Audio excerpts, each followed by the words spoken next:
Bienvenue dans ce tutoriel. Nous allons aborder la nouvelle syntaxe de Dart.10 appelée Dart Shorthand. C'est une petite nouveauté de la nouvelle version de Dart qui est 3.10. En fait, cette nouveauté euh, te permet d'écrire un code plus court, plus propre, plus lisible.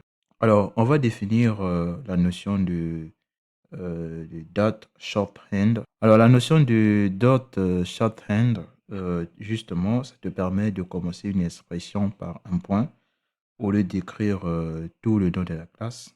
Donc, tu peux l'utiliser dans le cas d'une énumération, pour les enums, pour les constructeurs nommés, les constructeurs normaux, les méthodes statiques, les champs statiques, les constantes. Donc, tout cela, Dart, en fait, accepte trois types de shorthand. Donc, nous avons ici le contexte du nom de valeur qui est utilisé pour accéder à la valeur. Ça peut être la valeur d'une énumération. Nous avons un autre cas ici qui est utilisé pour accéder au nom du constructeur nommé, par exemple. Et nous avons ici le- l'autre cas ici qui est utilisé lorsque il s'agit de faire appel à un constructeur normal. Donc voilà les trois formes possibles de shorthand. Maintenant que tu as compris la définition de dot shorthand, nous allons maintenant voir quelques cas où le dot shorthand simplifie énormément notre code en Dart. Donc, commençons par le premier exemple, son utilisation avec les enums. Donc, avant, l'écriture normale, c'était d'écrire ici, euh, c'était d'écrire statute current, status, point, running. Donc, c'était ça l'écriture normale avant les dot shorthand. Donc, tu dois écrire ici, ici, tu dois préciser le nom du type status, plus tu dois aussi préciser le nom de la valeur. Ce qui se faisait avant le dot shorthand. Maintenant, après cette nouveauté du dot shorthand, ce qui se fait, c'est qu'on n'écrit plus ce code-là. Non, ce qui se fait, ici, on écrit juste le point suivi du nom de la valeur. OK? Donc ici, pour le deuxième ici, Dart devine automatiquement qu'il s'agit de type status. Tu n'as pas besoin de réécrire encore status.running. Tu écris juste point running, le point, le nom de la valeur, parce que le type à gauche est déjà connu. On sait déjà que c'est le type status. Donc, Dart se dit, comme la variable était un status, alors point running veut simplement dire status point running. Donc, ça, c'est un cas pour ce qui concerne les enums. On va prendre un autre cas ici pour les méthodes statiques. Donc, avant, donc, sur le contexte ici, on veut faire la conversion d'une chaîne de caractères 80-80 en homme entier. Donc, int parse ici, c'est une méthode statique de la classe int qui fait cette conversion. Donc, avant le dot shorthand, il fallait écrire int.parse. Maintenant, ce qui se fait maintenant, grâce à la notion de dot shorthand, Dart sait que la variable port est de type int. Donc, on peut directement écrire ici, au lieu d'écrire int point parse, on écrit directement point parse parce que ici, le fait d'écrire point parse est équivalent à int point parse. Donc, Dart utilise le type de la valeur int ici pour deviner à quelle classe appartient le point parse.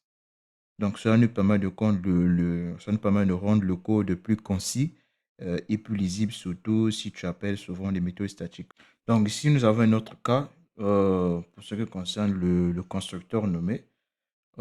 Avant le dot shorthand, on écrivait, ici, nous avons le nom de la classe, hein, le nom de la classe ici qui est point, puis le nom du constructeur nommé qui est origine.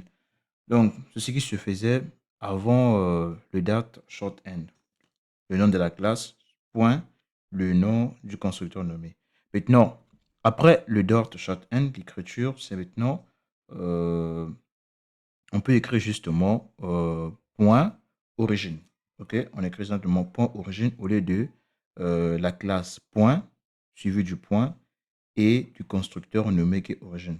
Donc, le fait d'écrire ici point et le constructeur nommé qui est origine ici équivaut à écrire la classe pointe, point, la classe pointe suivi de point et le constructeur nommé origine. Dart utilise le type de la variable point ici pour deviner à quelle classe appartient le constructeur nommé. On va prendre un autre cas aussi. On va prendre le contexte du constructeur normal avec le mot-clé new. Donc, ici, avant, avant le dot shorthand, pour ce qui concerne le constructeur normal, ici, on écrit le type de la classe, ok? Puis, on appelle le constructeur, ok? Après, on appelle le constructeur ici. Maintenant, ici, donc ici, nous avons le type de la classe, puis le constructeur. Donc, ça, c'est ce qui se faisait avant le dot shorthand. Maintenant, après cette nouveauté de dot shorthand, ce qu'on écrit, c'est on écrit le mot qui est point new. Le fait d'écrire point new ici, Dart sait que la variable c ici est de type scroll controller. Donc, on peut directement écrire ici point new au lieu de scroll controller.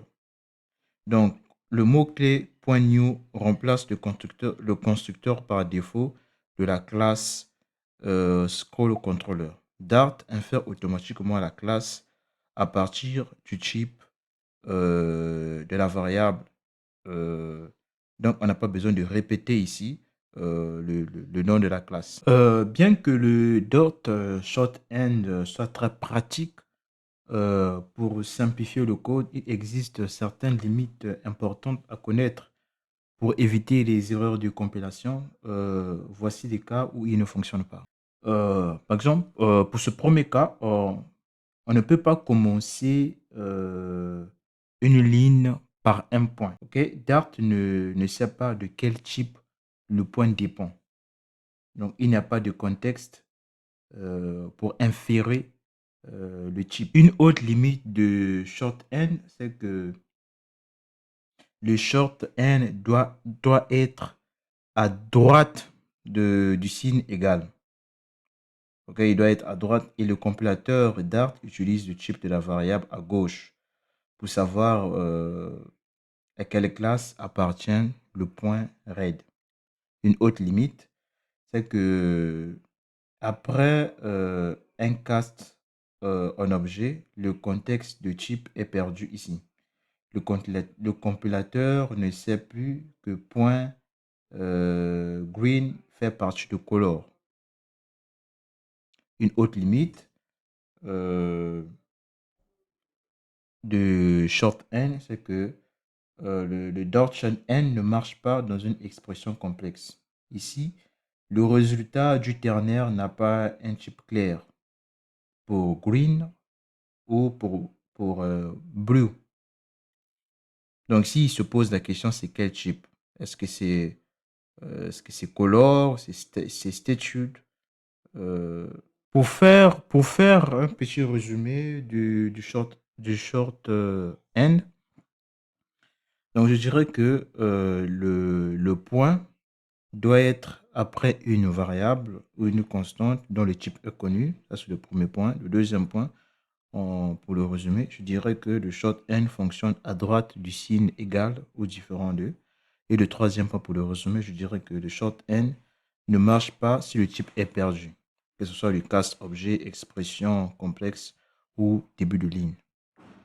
Alors, pour bien comprendre l'utilisation du .shortend en pratique, on va prendre un exemple complet qui montre toutes ces utilisations, que ce soit les enums, les méthodes, les constructeurs nommés, les constructeurs normaux.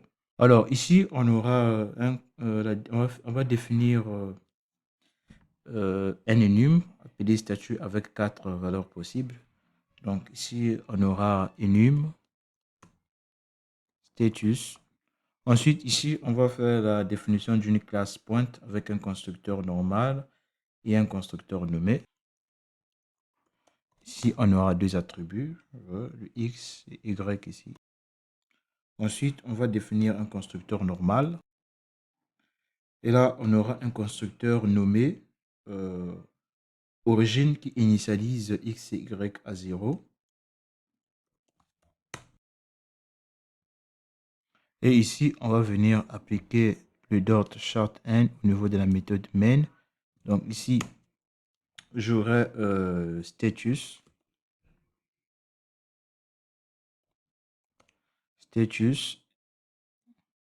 Yes. Ici, au lieu d'écrire status.running, ça c'est ce qui se faisait avant le .shortend. Donc, je ne vais pas écrire comme ceci. Donc, je vais simplement laisser point running.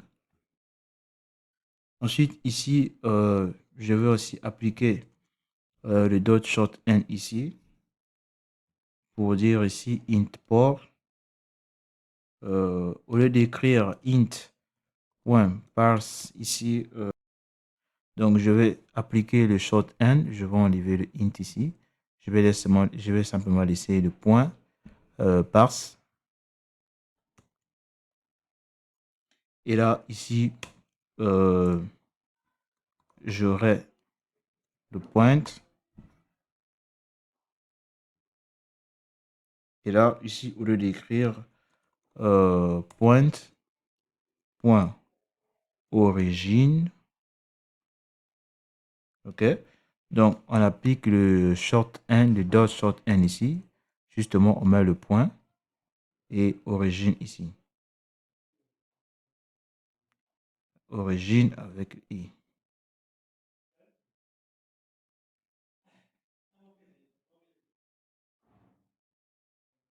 Ensuite, ici, on aura une liste du type int qu'on va appeler numbers.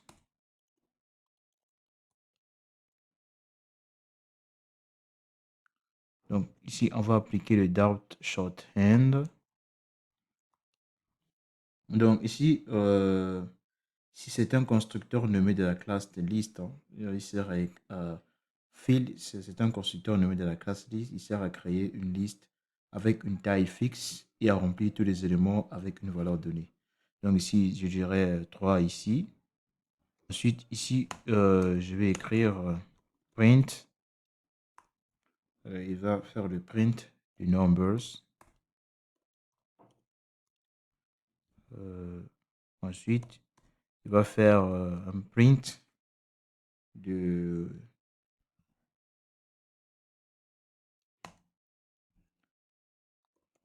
print ici